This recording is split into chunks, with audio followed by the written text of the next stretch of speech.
The school holidays now upon us, it's so easy to put yourself at the bottom of the pile and say that you can't carry on with your weight loss journey. This podcast is going to show you why that is the furthest from the truth and why it's the perfect time for you to continue.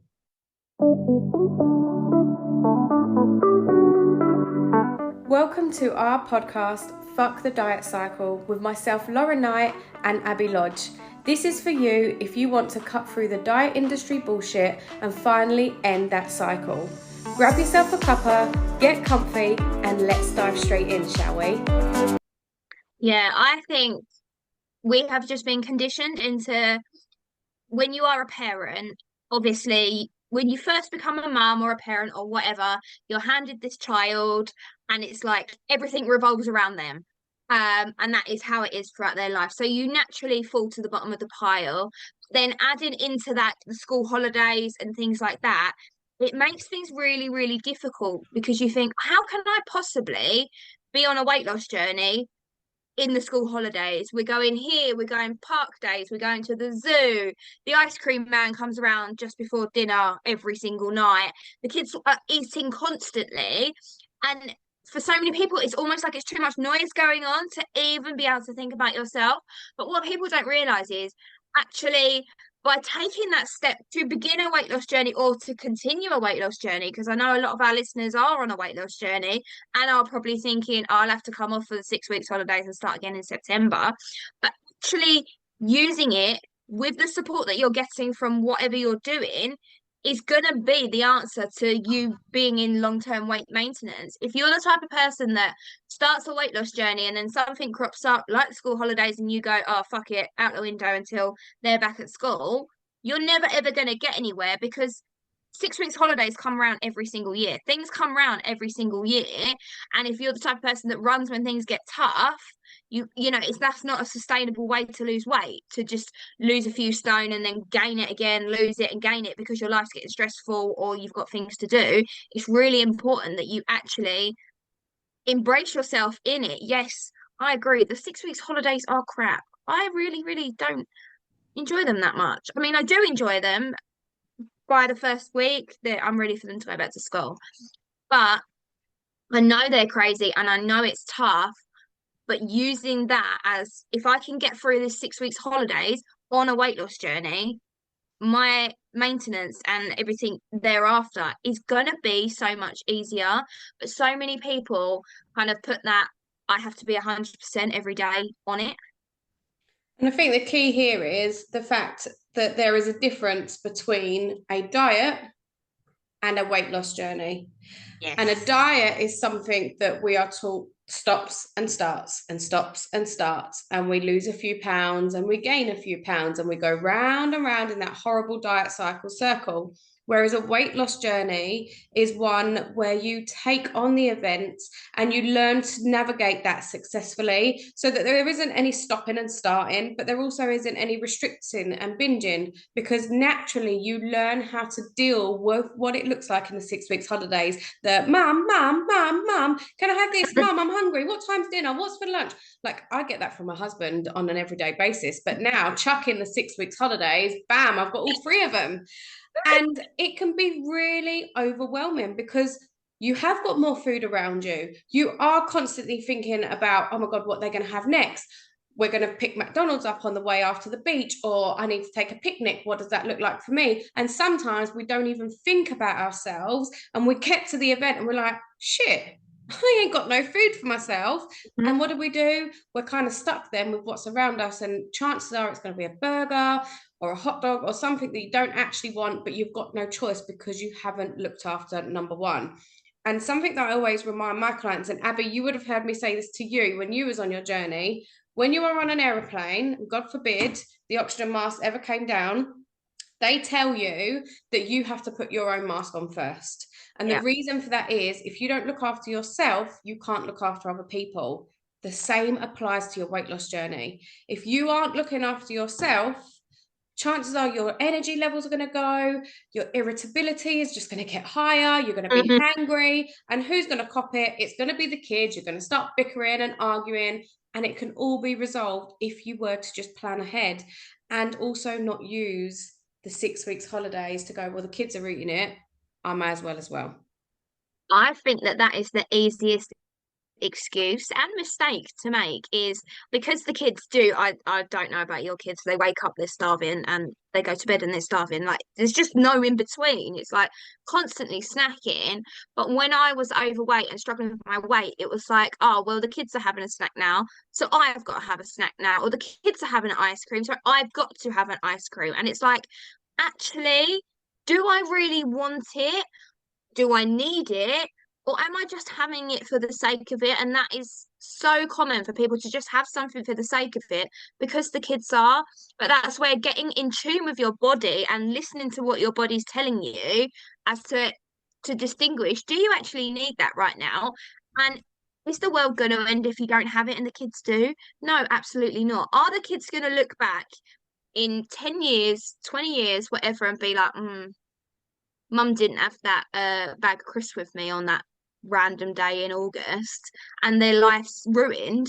No, absolutely not. Your kids, I'm sorry, people, especially them people that have, do attached gentle parenting, whatever it is, your kids could not give a shit about you and what you're eating or drinking or whatever. As long as they're happy and as long as they're fed and watered, that is all that they care about. They do not care about, oh, Mum didn't have that bag of crisps or that chocolate bar with me.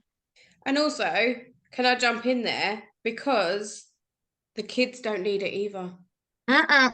And I know that if I take myself back at my 6 stone heavier version of me, Mason was a baby, so it didn't really affect him, but Scarlett, right? Take myself back there. Scarlett ate because I wanted the snack.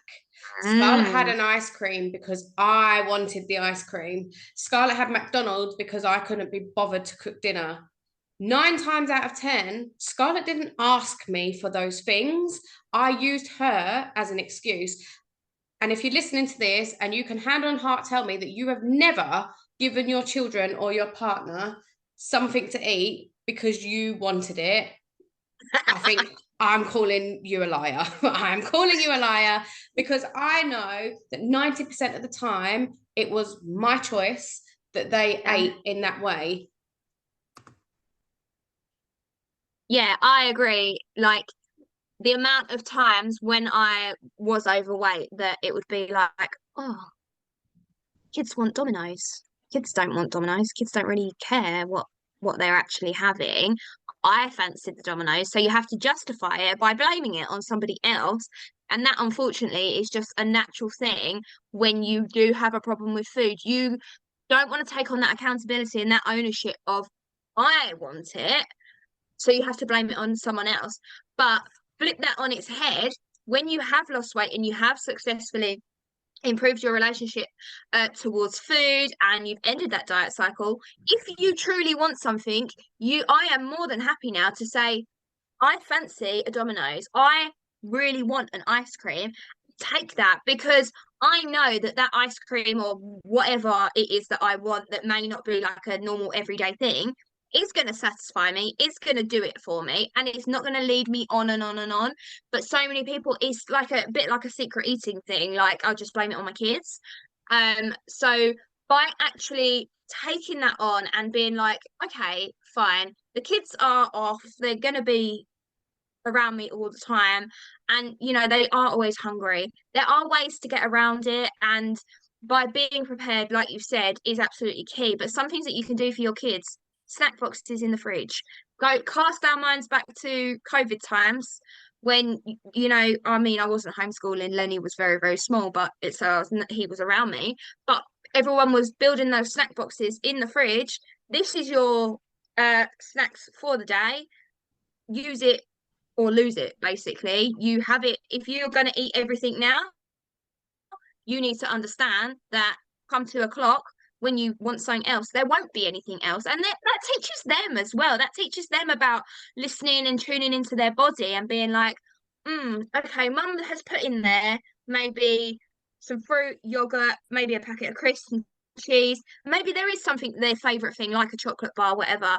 If I eat that now, maybe I'm going to want that later, but then mum's not going to let me have another one.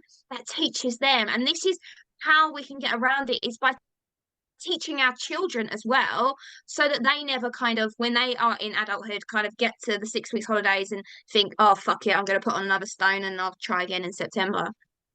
Yeah, 100%. And it's just reminding yourself that we're not saying that in the 6 weeks holidays that you can't have the ice cream, a sugar donut if you're down the beach, or a sandwich because you're at the cafe, or whatever it may be. We're not saying that you can't have it. We're saying don't use the summer holidays as an excuse to go, this is too overwhelming.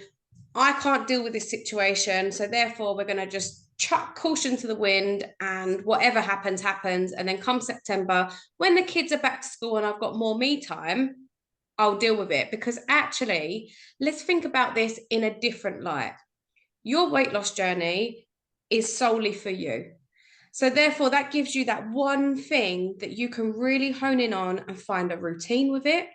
You can focus on it as something just for you. It benefits you, but it also benefits your entire family.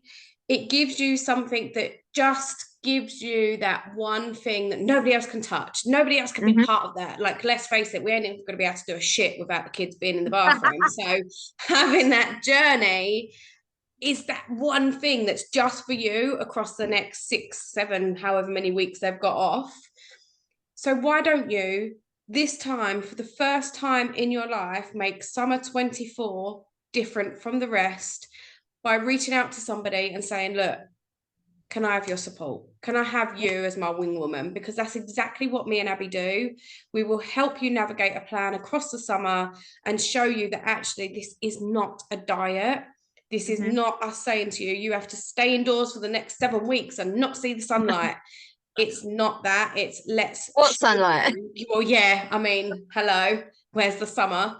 It's about us showing you what it looks like to live in a food freedom world, completely guilt-free, whilst feeling incredible in your own body.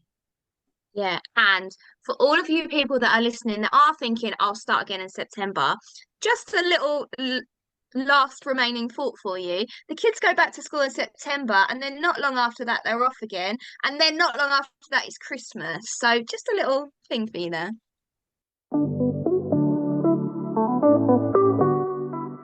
Thank you for listening. If you loved it, don't forget to press that subscribe button and the little bell so that you never miss a future episode. We will be back here with a new one on Sunday at 7 a.m. We'll see you then.